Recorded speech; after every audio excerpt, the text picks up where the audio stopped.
cuando se lo llevaron. Yo estaba conmocionada y asustada, muy asustada. Estas fueron las palabras de una de las pocas personas que tuvieron la oportunidad de ser escuchadas. ¿Alguna vez has preguntado qué es estar en la guerra? Lo que personas inocentes pueden llegar a sufrir por caprichos del gobierno. Lo que intentamos expresar y lograr mediante esta charla es explicar las razones por las cuales hay un no en la guerra. Si nos analizamos como seres humanos tenemos falencias, pero con el tiempo hemos progresado como sociedad y en general como personas.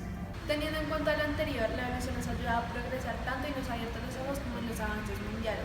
Pero porque a la hora de encontrar una solución, la respuesta siempre es la misma, la guerra. La evolución como tal nos ha ayudado a usar elementos como el lenguaje, donde podemos discutir que la respuesta para algún problema no siempre es la guerra. Teniendo una arma tan poderosa como lo es el lenguaje, opino que no deberíamos usar armas que causen violencia. Palabras, distintos gobiernos pueden llegar a acuerdos y resoluciones. También tenemos que tener en cuenta que la guerra deja marcas en personas, pues en la humanidad y en la historia. La guerra no solo deja marcas en personas, sino también en la economía de los países involucrados. Recuperarse de una guerra es muy complicado.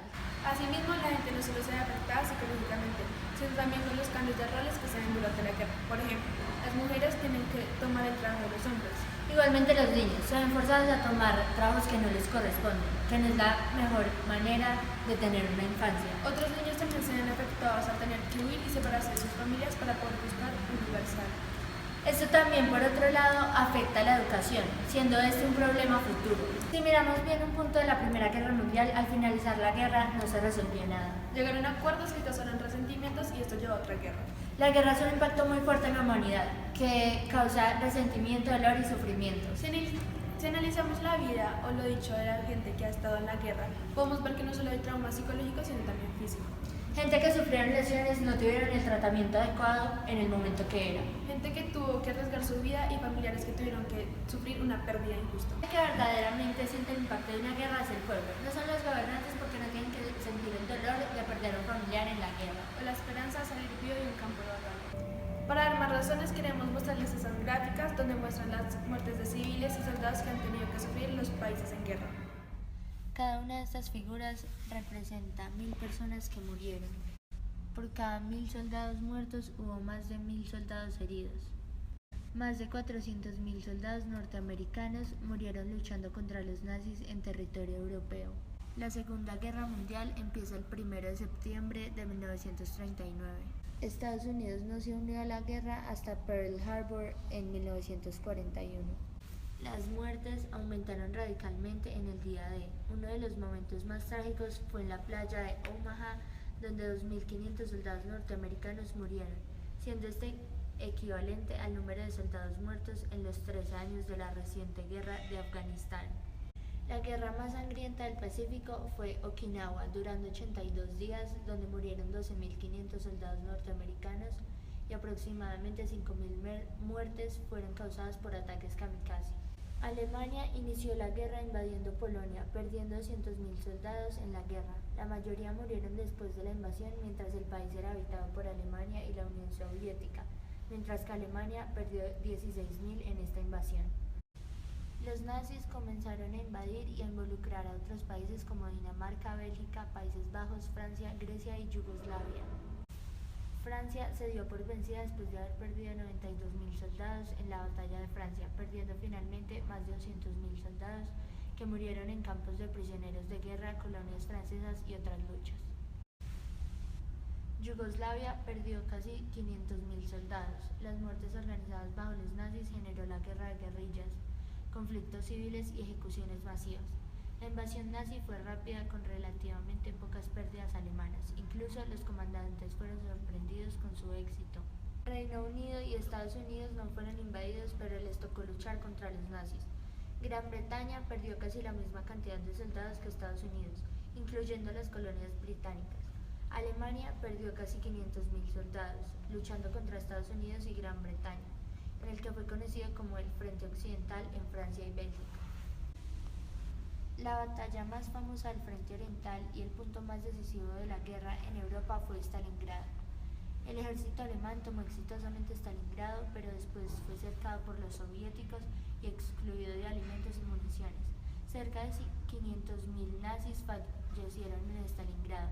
100.000 fueron cogidos como prisioneros, de los cuales 6.000 Más o menos el mismo número de alemanes murieron en Stalingrado como en todo el frente occidental, luchando contra Francia, el Reino Unido y los Estados Unidos. La Unión Soviética derrotó eventualmente al ejército alemán, eliminando 2.300.000 soldados nazis. No obstante, ganar la guerra fue a causa de la muerte de los hombres. Al conteo de muertes de militares europeos se debió agregar las muertes alemanas en otros frentes, incluyendo el norte y África, así como otras potencias del eje aliadas de los nazis, Hungría, Rumania e Italia. Los judíos murieron de diferentes maneras. La principal forma eran los campos de concentración. Los principales campos de concentración eran Auschwitz, Treblinka, Belzec, Chelmo, Sobibor y Majdanek. Otra manera de muerte de los judíos fue con los grupos de muertes de los nazis. Esto es un grupo de matanza de los judíos.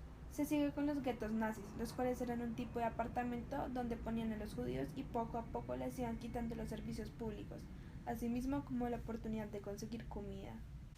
La matanza no fue solo para los judíos, sino también para los romaníes llamados gitanos, los homosexuales y las personas discapacitadas. En esta gráfica podemos mostrar la cantidad de muertes de civiles de los países involucrados en la guerra. En esta gráfica mostramos que aproximadamente murieron 20 millones de civiles europeos en la guerra. En total, contando muertes de civiles y de soldados, murieron 40 millones de europeos. Gracias a los crímenes de Japón en la guerra, países tales como China, Indonesia, Corea, Indochina y Filipinas tuvieron una gran cantidad de muertos. Las muertes de los crímenes de Japón con el total de muertes de Europa, nos daríamos cuenta que hay un total de 70 millones de muertos en la guerra. Con base a esta gráfica podemos mostrar que la Segunda Guerra Mundial es la guerra con más muertes y la más violenta de todas las guerras que han pasado en décadas. Después de esta guerra, ninguna nación grande ha tenido guerras con otras naciones grandes, pero sí tiene guerras con naciones pequeñas, por ejemplo, Estados Unidos contra Irak, Vietnam y Afganistán. Las guerras se han dividido en 4 categorías: las coloniales, las interestatales, las civiles y las civiles con intervención extranjera. En las gráficas podemos ver que hay más cosas buenas que malas como resultados de la guerra. Si vemos que las guerras traen tantos muertos, entonces, ¿por qué siguen habiendo guerras? La respuesta es sencilla. A los gobiernos no les importa lo que a la sociedad le pase, solo les importa el poder y el territorio. Como se puede ver en la Segunda Guerra Mundial, muchos de los países en guerra perdieron territorios. Alemania le tuvo que dar gran parte de su territorio a Francia y aparte de esto, sufrió una gran pérdida económica al tener que pagar todos los daños hechos de la guerra. Por otro lado estaba la Segunda Guerra Mundial, en la que Alemania pagaba por reparaciones y firmaba un tratado en el que se humillaba. La guerra a través de los años ha demostrado que no ha traído soluciones, siendo esto obvio que para los gobiernos toman una decisión egoísta. Sin embargo, estas mismas personas siguen tomando este tipo de decisiones como si ya no hubiera otra salida. Toman estas decisiones sin pensar en todo el daño que le hacen a las familias y sin darse cuenta de que si pierden, perderían todos los territorios que se han ganado durante la guerra. Perderían demasiado dinero, sin estar pensando que este dinero se podría estar usando para que el país progrese. Y perderían a la sociedad de su país, ya que con tantas guerras su sociedad moriría. Debemos entender que la situación actual es la reacción a un sinnúmero de actividades realizadas en el pasado.